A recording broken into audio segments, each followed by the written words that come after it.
சகோதர சகோதரிகளே, ஒரு கடுமையான யாத்திரைங்க. இது கடுமையான யாத்திரை, இது சாதாரண யாத்திரை இல்லைங்க. நிறைய பிரச்சனைகள் இந்த யாத்திரை ஆரம்பத்திலிருந்து கடைசி வரை நடத்திய சகோதர சகோதரிகளுக்கு.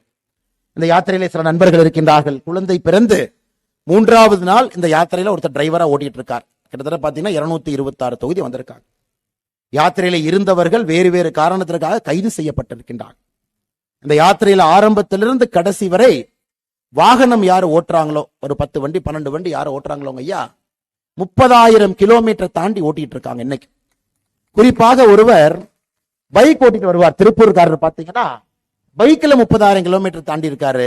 பைக்குக்கு பெட்ரோல் காசு கூட வாங்க மாட்டார். இது போல் எல்லா உணர்வு பூர்வமான தொண்டர்கள் இந்த யாத்திரையை நடத்தி நிறைவு பகுதியில வந்து நிக்கிறோங்க ஐயா. நிறைவு பகுதியில் நிக்கிறோம். ஒரு பெரிய படையோடு, ஒரு சேனையோடு. இப்பொழுது இதை உடைக்க முடியவில்லை என்றால் எப்பொழுதும் உடைக்க முடியாது என்கின்ற மனநிலையோடு ஒரு பெரிய படையோடு நின்று கொண்டிருக்கின்றோம் ஐயா. நம்ம முன்னாடி இருக்கக்கூடிய படையெல்லாம் இதெல்லாம் காசு கொடுத்த படையெல்லாம் இல்லைங்க ஐயா. ஆனா சேர்ந்த படை எல்லாம் நிக்கிறாங்க. ஒருவருக்கு ஒருவரு கோபம், ஆதங்கம். இத்தனை காலமாக 40 ஆண்டுகளாக பாரதிய ஜனதா கட்சியிலே உழைத்திருப்பவர்கள் மேடையில் இருக்கிறாங்க, மேடை கீழே இருக்கிறாங்க, தொண்டர்கள் இருக்கிறீங்க, இளையவர்கள். புதிய இந்தியாவிற்கு என்னுடைய கனவுக்கும் திமுக ஆட்சிக்கும் எந்த சம்பந்தம் இல்லைன்னா நான் உங்களோட வர்றேன். பெண்கள் கை குழந்தையோடு, அண்ணா இந்த குழந்தை வளரும் பொழுது ஒரு வளர்ந்த நாட்டிலே இருக்க வேண்டும், அதற்காக நான் உங்க பின்னாடி வர்றவங்க, அந்த கட்சி பின்னாடி. தாய்மார்கள், கண் முன்னாடி நடக்கிற அநியாயத்தினால பார்க்க முடியல தம்பி. ரோட்ல நடந்து போனா கஞ்சா விற்கிறாங்க, அங்கு நடந்து போனா டாஸ்மார்க்ல மக்கள் குடிச்சுக்கிட்டு நிக்கிறாங்க. இதெல்லாம் மாத்தணும் தம்பி. சகோதரிகள், தாய்மார்கள், வயதானவர்கள் அவங்க பின்னாடி நிக்கிறாங்க. இளைஞர் பெருமக்கள் பட்டாளமாக, அண்ணா அக்கா படிச்சதுக்கு வேலை இல்ல, செய்யற வேலைக்கு காசு பத்தல, மோடி ஐயாவுடைய ஆட்சி தமிழ்நாட்டில் வரணும், திரும்ப மோடி ஐயா அதற்கு டெல்லியில வரணும், நானும் உங்க கூட வர்றேன். இப்படிப்பட்ட ஒரு பெரிய படையாக, மக்கள் சேனையாக அணிவகுத்து நின்று கொண்டிருக்கின்றார். அதனாலதாங்க ஐயா உறுதியாக நாம் சொல்லிக் கொண்டிருக்கின்றோம், 2024 நம்முடைய காலம். இதை மோடி அவர்கள் ஹிந்தியில் அருமையா சொல்றாங்க. இது சரியான நேரம், இது நம்முடைய நேரம் அப்படிங்கிறார். 2024 தேர்தலை மோடி அவர்கள் சொல்றாங்க, இது சஹி சமயக ஈ சமயகங்கிறார். இது சரியான நேரம், இந்த நேரம் நம்முடைய நேரம். இந்த வாய்ப்பை நாம் தவறவிடக்கூடாது சகோதர சகோதரிகள். இதை தவறவிட்டோம்னா ஒரு சரித்திர பிழையை நாம செய்யறோம். எனக்கு எல்லா கட்சிகளும் கங்கணம் கட்டி கொண்டு நிக்கிறான். ஒரு கட்சி தலைவர் என்னை பார்த்து, அண்ணாமலை பாருங்க பூச்சாண்டி மாயாண்டி மாதிரி இருக்காரு அப்படிங்கிறார். தாடியெல்லாம் வளர்த்துக்கிட்டு அவரை பாருங்க பூச்சாண்டி மாயாண்டி மாதிரி எங்கேயோ சுத்திக்கிட்டு இருக்காரு. நான் இது இவங்க எல்லாம் சொல்றாங்கன்னா நான் பார்த்து பெருமைப்படுறேங்க. இன்னொரு தலைவர் சொல்றார், லேகிய விற்கிற மாதிரி ஊரெல்லாம் சுத்திக்கிட்டு இருக்காரு. நான் மரியாதைக்காக அந்த தலைவருடைய பெயர்லாம் இங்க சொல்ல விரும்பலைங்க. லேகிய விற்கிற மாதிரி ஊரெல்லாம் சுத்துறார். ஐயா நமக்கு தெரியும், இந்த பூச்சாண்டிங்கிறது உங்களுக்கு தெரியும், திருநூறு பூசக்கூடிய ஆண்டி, அவர்தான் பூச்சாண்டி. மற்ற கட்சிகளை போல திருநூரை அழித்து விட்டு ஓட்டுக்காக செல்லக்கூடியவர்கள் பாரதிய ஜனதா கட்சி அல்ல. திருநூறு பூசிவிட்டு ஆண்டியாக, ஆண்டி கோலத்தோடு இந்த யாத்திரை நடத்தி கொண்டிருக்கின்றோம். அதற்காக நீங்கள் பூச்சாண்டி என்று சொன்னால் பெருமையாக அந்த பட்டத்தை எடுத்துக் கொள்கின்றோம். மாயாண்டி தென் தமிழக மக்களுடைய குலதெய்வம், காவல் தெய்வம். இன்னைக்கு தென் தமிழக மக்கள் மட்டுமல்ல, தமிழக மக்களுடைய குலதெய்வம், காவல் தெய்வமாக பாரத பிரதமர் நரேந்திர மோடி அவர்கள் இருக்கின்றார்கள். அந்த கட்சியினுடைய ஒரு தொண்டனாக மாயாண்டி என்று சொன்னால் அதையும் நாங்கள் எல்லாம் பெருமையா எடுத்துக்கிறோம். லேகிய விற்கிற மாதிரி ஊரெல்லாம் சுத்துறாங்க. ஆமாங்க, 27ஆம் தேதி பெரிய பாட்டில லேகியம் விற்க போறோம். தமிழ்நாட்டிற்கு பிடித்திருக்கக்கூடிய பீடைக்கெல்லாம் அந்த லேகியம் தான் மருந்து. ஊழலாட்சிக்கு அன்னைக்கு 27ஆம் தேதி லேகிய மருந்து இருக்கு. குடும்ப ஆட்சிக்கு 27ஆம் தேதி லேகிய மருந்து இருக்குங்க. வளர்ச்சியே இல்லாம வானத்தேக்க ரொம்ப அருமையா சொன்னாங்க. பொய்யா பேசி பேசி ஒரு பட்ஜெட், பொய் பேசுறதுக்கு எதுக்கு பட்ஜெட்?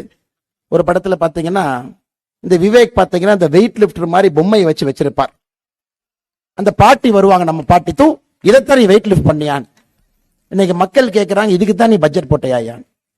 மத்திய அரசனுடைய திட்டத்திற்கெல்லாம் ஒரு பெயர் வைப்பதற்காக ஒரு பட்ஜெட் பாருங்க. அது எப்படித்தான் நம்முடைய 4 எம்எல்ஏக்கள் உள்ள இருந்து அவங்களுக்கு காது இருக்கல, எவ்வளவு நேரம் கேட்பாங்க. அவர்கள் பொங்கி எழுந்து பதில் சொல்லிட்டு வந்திருக்கிறாங்க. அதுக்கு மறுபடியும் இன்னைக்கு போய் சொல்றாங்க. பிரதம மந்திரியினுடைய வீடு கட்டும் திட்டம், இவங்க வைக்கிற பெயரு கலைஞரின் கனவு இல்லம். பிரதமரின் கிராம சாலை திட்டம், இவர்கள் வைக்கிற பெயரு முதலமைச்சரின் கிராம சாலை திட்டம். ஜல்ஜீவன் திட்டம், இவர்கள் வைக்கிற பெயர் குழாய் மூலம் குடிநீர் திட்டம். போஷன் திட்டம், இது வானதி அக்கா ஊர் ஊரா போய் மகளிர் அணி அகில இந்திய தலைவராக ராஜஸ்தான்ல இருந்து நாகாலாந்துல இருந்து ஊட்டச்சத்துக்காக போஷன் திட்டத்தை மகளிர் அணி செய்து கொண்டிருக்கின்றார்கள். அதுக்கு ஒரு நல்ல பேர் வச்சிருக்காங்க பாருங்க, ஊட்டச்சத்தை உறுதி செய் திட்டமா. சகி நிவாஸ், நகரத்திலே பணி செய்யக்கூடிய நம்முடைய தாய்மார்கள் தோழிகளுக்காக விடுதிகளை மோடியை ஆரம்பிச்சிருக்கிறாங்க. தமிழ்நாட்டில் 20 விடுதிகள் நடத்தி கொண்டிருக்கின்றோம் மத்திய அரசு. பேரு சகி நிவாஸ். அதற்கு இந்த பட்ஜெட்ல பேர் வச்சிருக்கிறாங்க தோழி விடுதி. சமகிரக சிக்ஷாக்கு பேர் வச்சிருக்கிறாங்க பேராசிரியர் அன்பழகம் திட்டம். விஸ்வகர்மா நலத்திட்டம் 13,000 கோடி.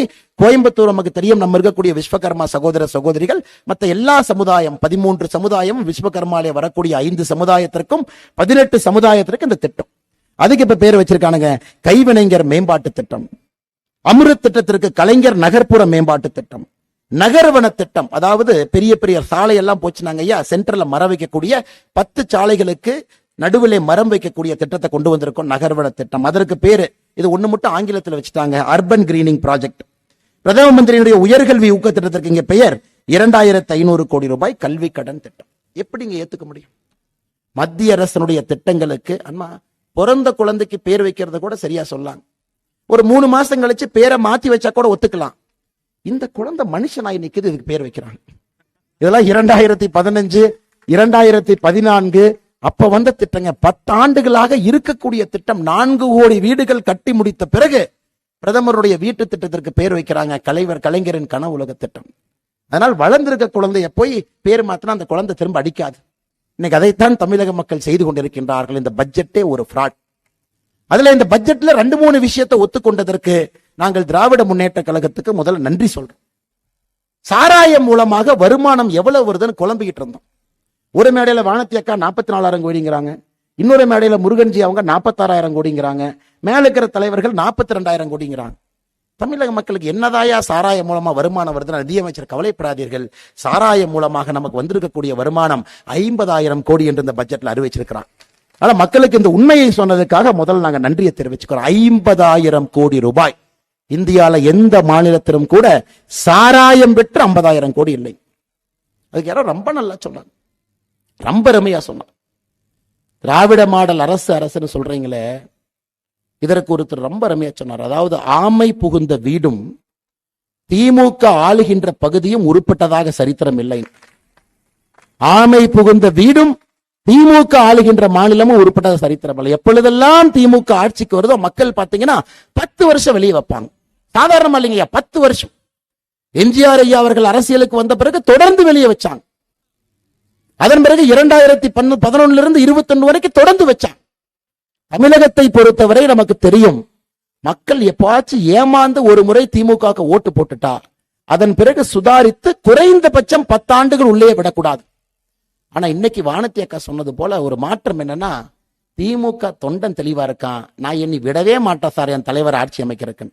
இதுதான் கடைசி முறை. திமுக தொண்டர்கள் தயாராக இருக்கின்றார்கள். 2024 இருந்து நான் ஓட்டு போட மாட்டேன். ஐயா இன்னைக்கு ஒரு பத்திரிகையாளர் சர்வே அவங்க சொன்ன மாதிரி பாருங்க, இன்டர்நேஷனல் மேகசின்ல இருந்து நம்முடைய நிருபர்கள் எல்லாம் இன்னைக்கு வந்திருக்கிறான். எல்லோரும் இன்னைக்கு பாரதிய ஜனதா கட்சிக்கு ஆதரவு சதவீதத்தை போடுறாங்க. ஒரு பத்திரிகை 20%, ஒரு பத்திரிகை 24%, ஒரு பத்திரிகை 17%. பிரசாந்த் கிஷோர்கிட்ட போய் இன்டர்வியூ எடுக்கிறாங்க, எப்படியாச்சும் பிரசாந்த் கிஷோர் மாத்தி பேசுவாரான். அவரும் சொல்றாரு பாரதிய ஜனதா கட்சி வளர்ந்துருச்சுங்க, இரட்டை இலக்கில் இருக்குதுங்க, என்னங்க பேசுறீங்க? சகோதர சகோதரிகள், உங்களுக்கு ஒரு உண்மையை சொல்ல வேண்டும் என்றால், நம்முடைய சகோதரர் ரமேஷ் அவர்கள் சொன்னது போல நாம் 20% எல்லாம் எப்பவோ தாண்டிட்டோங்க. அதெல்லாம் வேல் யாத்திரை காலத்திலே தாண்டியாச்சு, அதெல்லாம் 2021 தாண்டியாச்சு. பலத்தை காட்டுவதற்கு நமக்கு வாய்ப்பு கிடைக்காம பல ஆண்டு காலமாக காத்திருந்தோம்.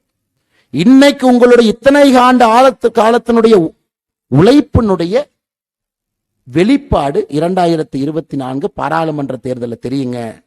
33% வாக்குகளை தாண்டி பாரதிய ஜனதா கட்சி தமிழகத்தில் இருக்கும். நீங்க குறிச்சு வச்சுக்கங்க, எழுதி வச்சு பத்திரிகை நண்பர்களுக்கு எழுதி வச்சு.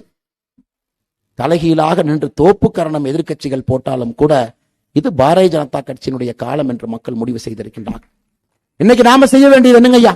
யாத்திரை வந்துருச்சு, தலைவர்கள் பேசினாங்க, நாம யாத்திரையிலிருந்து கிளம்பிட்டோம், நாம கட்சி வேலை செய்தோம். இது இன்னைக்கு நோக்கம் இல்லைங்க. இங்க இருக்கக்கூடிய நீங்கள் ஒருவருமே எவ்வளவு பலசாலின்னு உங்களுக்கு உணர்த்துவதற்காகத்தான் நாம் இங்க அமர்ந்திருக்கின்றோம். உங்க ஒருவருடைய செல்போன் எடுத்து அந்த கான்டாக்ட் லிஸ்ட பாருங்க ஐயா. குறைஞ்சபட்சம் உங்க செல்போன் கான்டாக்ட் லிஸ்ட்ல ஒரு 1000 பேர் இருப்பாங்க இல்லைங்களா? உங்களுக்கு காலையில வாட்ஸ்அப் மெசேஜ் எடுத்து ஓபன் பண்ணாவே குட் மார்னிங் அப்படின்னு போடுறவங்களே ஒரு 300 பேர் இருப்பாங்க. நீங்க பிளாக் பண்ணவங்களே ஒரு 200 பேர் இருப்பாங்க. இவன் டெய்லி குட் மார்னிங் போடுறான், பிளாக் பண்றான். சகோதர சகோதரிகளே, உங்களிடம் நாங்கள் கேட்பது, உங்களுடைய கான்டாக்ட் லிஸ்டில் இருக்கக்கூடிய ஒருவரும் பாரதிய ஜனதா கட்சிக்கு வாக்களிக்க வைப்பது உங்களுடைய கடமை என்பதுதான் எங்களுடைய வேண்டுகோள். உங்களுக்கு இன்னும் 50-60 நாள் இருக்கு. நீங்க டெய்லி போன் பண்ண, திமுக காரங்களா இருந்தாலும் போன் பண்ண, டெய்லி 1 மணி நேரம், 1 நிமிஷம், அரை நிமிஷம், 30 நிமிஷம், எவ்வளவு நேரம் இருக்கோ பேசு. நம்முடைய கட்சி, நம்முடைய திட்டங்களை பத்தி மட்டும் நீங்க சொல்லணும்.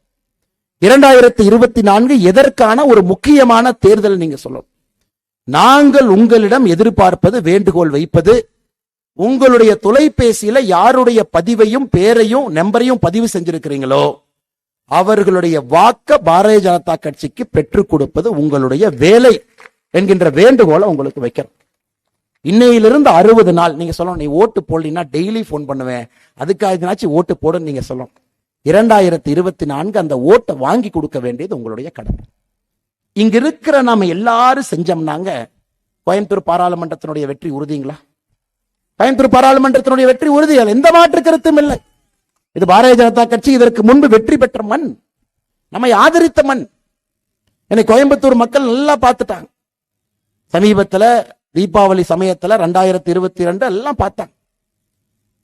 மனித குண்டு வெடிப்பு எவ்வளவு பெரிய ஆபத்து பார்த்தாங்க. என்ஐஏ நடவடிக்கை 14 பேர்த்த தாண்டி கைது பார்க்கறாங்க. 3 சார்ஜ் ஷீட் பார்க்கறாங்க. எல்லாத்தையும் பார்த்துக்கிட்டு இருக்காங்க. கோயம்புத்தூர் மக்கள் அமைதியாக பொறுத்து கொண்டிருக்கின்றார்கள். பாரதிய ஜனதா கட்சியினுடைய எம்பி வந்தா முதல் வேலையாக அந்த சகோதரனோ சகோதரியோ அமித்ஷாஜியை போய் பார்ப்பாங்க. என்ன கேட்பாங்க? சார், கோயம்புத்தூருக்கு என்ஐஏ போலீஸ் ஸ்டேஷன் கொடுங்கன்னு கேட்பாங்க. கோயம்புத்தூருக்கு என்ஐஏ போலீஸ் ஸ்டேஷன் வேணும். நம்முடைய சகோதர சகோதரி யார் எம்பியாக இருக்கிறாங்களோ முதல்ல என்ஐஏ போலீஸ் ஸ்டேஷனை கொண்டு வந்து கோயம்புத்தூர்ல வைப்பாங்க. அதுக்கு ஒரு 60 பேர் 75 பேர் ஸ்டாஃபை கொண்டு வந்து வைப்பாங்க. அதில் இன்டெலிஜென்ஸ் பிரிவருக்கும் நுண்ணறிவு பிரிவருக்கும் எல்லா பக்கம் சுத்துவாங்க. ஐயா, ஒரு முறை ஆபத்திலிருந்து கடவுள் நம்மளை காப்பாத்திருக்கிறாங்க. மனுஷன் காப்பாத்தல, கடவுள். அந்த கோயிலுக்கு வெளியே இருக்கக்கூடிய ஸ்பீட் பிரேக்கர் கரெக்டா அந்த வண்டி அங்க ஏறணும் இறங்கணும். சூரசம்ஹார மூர்த்தி முருகன் அங்க இருக்கணும். முருகனும் இதற்காக காத்திருக்கணும். காலையில் 4 மணிக்கு வாங்கடா பாத்துக்கலாம், கோயம்புத்தூருக்கு நீங்க எப்படி போறீங்க. அதனால் ஆண்டவன் நம்மை ஒரு முறை காப்பாற்றி நமக்கு ஒரு பெரிய வார்னிங் கொடுத்திருக்கார். இனி மனிதர்கள் நம்மை காப்பாற்ற வேண்டிய காலத்தில் நின்று கொண்டிருக்கின்றோம். இது நம்முடைய பாராளுமன்ற உறுப்பினர் கோயம்புத்தூரினுடைய பாதுகாப்புக்கு செய்யக்கூடிய முதல் வேலை. இரண்டாவதுங்க ஐயா, இன்னைக்கு பாருங்க கோயம்புத்தூரை பொறுத்த வரைக்கும் பட்ஜெட்ல வானதி அக்கா ஒரு 2 விஷயத்தை பேசினாங்க.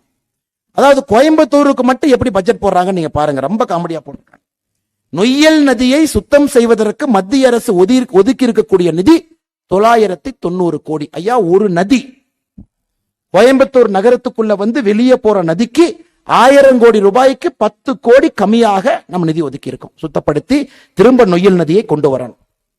ஆனா இந்த பட்ஜெட்ல திமுக அரசு சொல்லி இருக்கின்றார்கள், நொய்யல் நதியை சுத்தம் செய்ய அறிக்கை தயார் செய்வோம். பணம் கொடுப்பது நாம, அறிக்கை தயார் செய்யறது இவங்க. இப்படித்தாங்க கோயம்புத்தூர் சம்பந்தப்பட்ட எல்லா பட்ஜெட் இப்படித்தான்.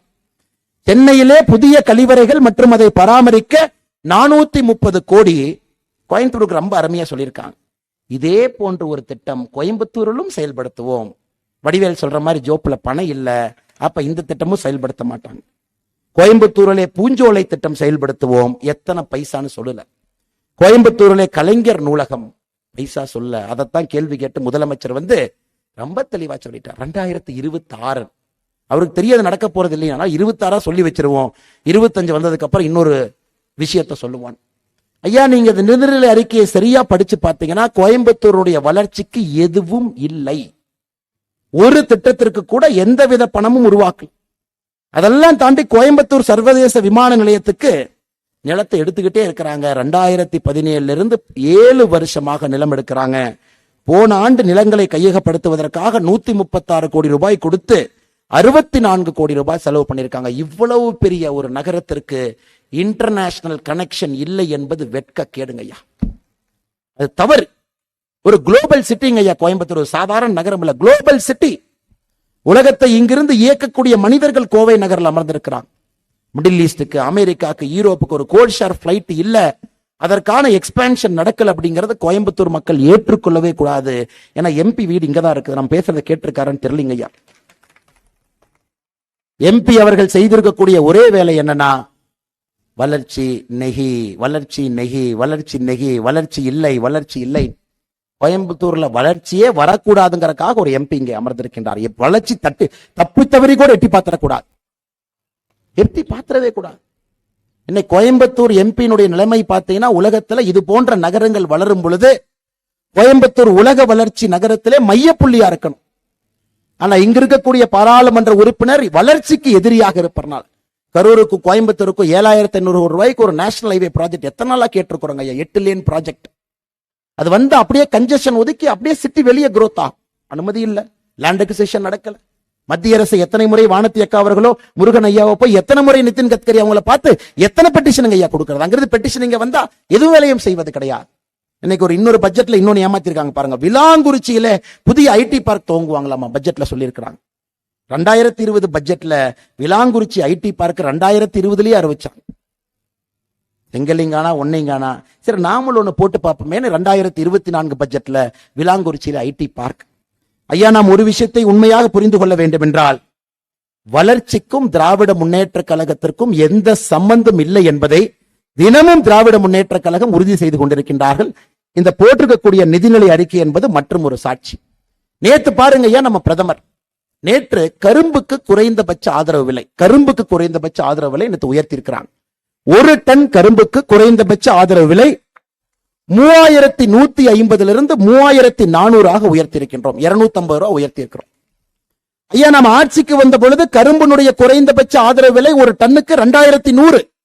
2014 10 ஆண்டுகள் கழித்து 2024 நம்முடைய ஆட்சியில குறைந்தபட்ச ஆதரவு விலை 2100 3400 1300 ரூபாய் நாம ஏற்றிருக்கிறோம் ஐயா. 62% உயர்த்தியிருக்கோம்.